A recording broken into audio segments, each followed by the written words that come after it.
building up to this moment. Nordebek Abdusattorov needs to win if he wants to take the match to further tie breaks. And then we do see him opening with the queen's pawn. Knight f3 is such a, e6. such an annoying move to see. Okay. Check, so which is known as Bogo Indian, right? But after bishop d2, he did not trade but go to e7, knight c3, and castles short. Abdusattorov wants, because after e4, d5, then we have one of the sharpest lines. And well, Yakubboev says absolutely, game on. I'll take your challenge. E4 is there. Yeah, but that's what you do, I think, when you're in a must-win situation. You should not ignore the most principal moves. That's very kind of harmful mindset. So you say, okay, this is dangerous, I'll play something safer, and you end up in a worse position, like with no chances, strangely. And so I totally support going e4, and then what would you think to be? CD Indian. When you have a choice, you can push forward. Yeah, like you go e5 immediately or take first. Yeah, okay, he's gone e5, knight e4, then he captures on d5. Knight takes d2, was played. CD5 and d5, bishop d3, knight takes d2, yes. So he takes, bishop d3, knight d2. Queen d2, knight c6. And knight to c6. Looking good for white. Well, depends. Like, we still have the imbalance, right? Black this time has the bishop pair, and white does have a fantastic bishop on d3.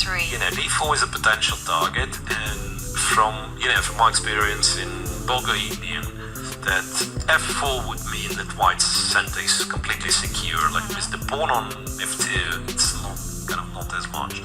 So castle short. Bishop g5, and the bishop came out to put pressure on the center immediately. You can pull the bishop back to and he does. Bishop e2, f6. Very thematic in this position to play f6. Right. And now the question is, how is white gonna react? Remember, Yakubboev just needs a draw to take first place in That's a big pawn, So h3, bishop h5. You go g4, now that's exactly something that you would like to avoid, right? Yeah. But other than that... Rook d1 or rook e1? To e1. Rook a1 d1. to... d1. d1, yeah. Okay, so saying like, whenever we trade everything, d5 will be hanging. Yes. King to h8. Very Understandable. Question is, can white, or should white, push the pawn to e6? Because queen d6 now is not that nice because of knight b5, right? So another e6. principal move, rook fe1. Just fe1. centralizing the rooks. Well, also preparing, yeah.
seconds on the clock.